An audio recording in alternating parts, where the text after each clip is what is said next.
تو کیا کہا؟ بغضاً لأبی، تو امام نے کہا تم میں سے بہت سارے افراد ایسے ہوں گے جو میرے نانا کے زمانے میں موجود تھے اور انہوں نے میرے نانا سے یہ حدیث سنی ہوگی، یا علی حبک ایمان والتقوی وبغضک کفر والنفاق، اے علی تمہاری محبت ایمان ہے، تمہاری محبت تقوی ہے، پرہیزگاری ہے، تمہاری دشمنی، تمہارا بغض کفر ہے، یعنی انسان کفر کی منزل میں چلا جاتا ہے، نفاق کی منزل میں چلا جاتا ہے، یعنی دوغلا ہو جاتا ہے۔ قرآن بارہا کہتا ہے جب یہ بزم مومن میں ہوتے تھے تو کہتے تھے ہم تو تمہارے ساتھ ہیں، ہم تو ایمان والے ہیں، جب شیطان کی بزم میں جاتے تھے تو کہتے تھے ہم تمہارے ساتھ ہیں، ہم تم سے مذاق کر رہے تھے۔ یہی لوگ ہیں، یہ انہی کی نسل ہے جو کربلا میں تھی۔ لہذا حسین نے یہ ثابت کر دیا کہ جو لوگ، اس لیے کہ امام حسین جانتے ہیں کہ آنے والی نسلیں، آنے والی قومیں، مورخین یہ لکھیں گے کہ ایک مسلمان نے مسلمان کو مار دیا، تو میں بتا رہا ہوں جو میرے مقابل میں ہیں، تم تو اس کے مسلمان ہونے پر دلیلیں قائم کر رہے ہو جبکہ ہم اس کے کفر کی دلیل دے رہے ہیں، ہم اس کے کفر کی دلیل دے رہے ہیں۔ تو عزیزان محترم، آپ بس اسی یہیں پہ روکتے ہوئے ایک بات اور حدیث پیش کر دوں، المسلم من سلم المسلمون من لسانہ و یدہ، مسلم وہ ہے، مسلمان وہ ہے کہ جس کے ہاتھ اور زبان سے دوسرا مسلمان محفوظ رہے، یعنی مسلمان وہ ہے جس کے ہاتھ اور زبان سے دوسرا مسلمان محفوظ رہے، یہ مسلمان ہونے کی دلیل ہے۔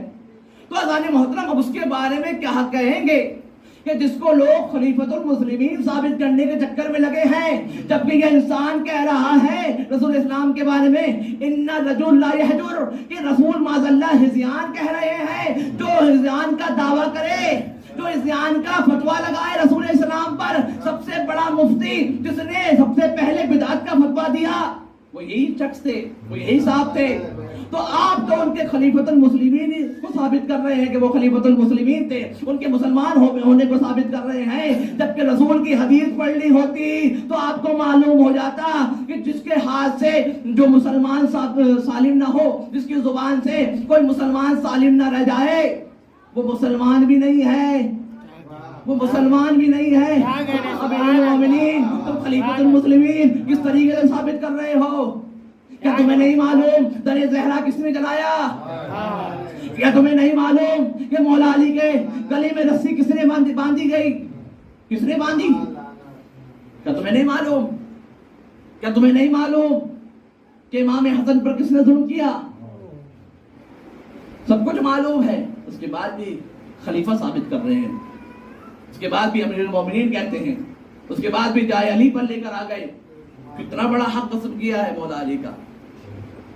بی بی کیا مدینے میں باغ فدق مانگنے گئی تھی جس کے کائنات، جس کے صدقے میں پوری کائنات خلق ہوئی ہو؟ حدیث قدسی میں ہے کہ ہم نے اس پوری کائنات کو اہل بیت کے صدقے میں خلق کیا۔ اگر اہل بیت کو خلق کرنا مقصود نہ ہوتا تو اللہ کائنات کو ہی نہ بناتا، بلکہ دوسرے حدیثوں میں ملتا ہے لو اجتماع الناس علی حب علی ابن ابی طالب لما خلقتہ النار۔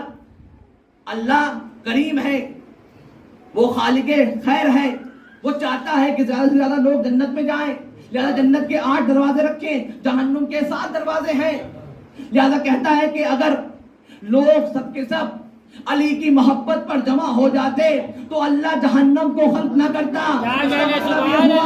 سبحان اللہ سبحان اللہ، واہ واہ واہ، کیا کہنے، واہ واہ، جو علی سے دشمنی رکھتا ہے وہ جہنمی ہے، کیا کہنے، سبحان اللہ، واہ واہ واہ واہ۔ تو کہتا ہے، شاعر کیا کہتا ہے، مجھے شعر سے یاد نہیں آ رہا، لیکن بچنا علی سے ہے تو جہنم میں جائیے۔ پہلا شعر کیا ہے مجھے ابھی اس وقت ذہن میں نہیں ہے، کہ ہر جہاں اگلی ملیں گے نہ دامن بچائیے، کوثر پر علی، جنت میں علی، خطاب کرنے والے علی کیا کہنے یا علی انت قسیم النار والجنہ، اے علی تم جنت و جہنم کے تقسیم کرنے والے ہو. کیا کہنے سبحان اللہ سبحان اے علی اللہ. تمہاری مثال کعبے جیسی. اے علی تم میرے بھائی، اے علی تم میرے وسیع، اے علی تم میرا جسم، اے علی تم میرا نفس. لحم کو لحمی، دم کو دمی، تمہارا گوشت میرا گوشت، جسم کو جسمی تمہارا جسم میرا جسم. کیا کہنے سبحان اللہ سبحان اللہ. تو جس کے بارے میں بتایا گیا اسی کی وجہ سے جنت کو خلق کیا گیا ہے. اگر علی کی محبت پر کائنات جمع ہو جائے تو اللہ جہنم کو خلق نہیں کرتا. اس کا مطلب یہ ہوا کہ جنت اس لیے خلق ہوئی ہے تاکہ علی کے چاہنے والے جنت میں جائے، جہنم میں جائے. بڑے محمد والے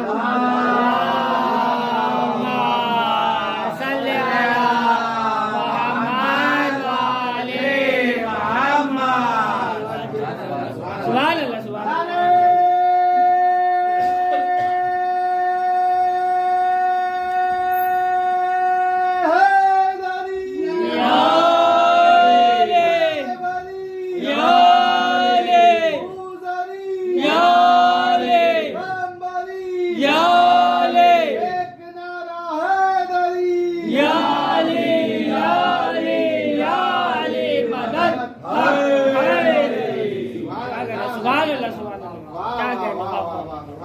اللہ. جنت خلق ہوئی ہے مولا کے محب کو. تو ہمیں کوشش کرنی چاہیے کہ کم سے کم ہم مولا کے محب قرار پائیں.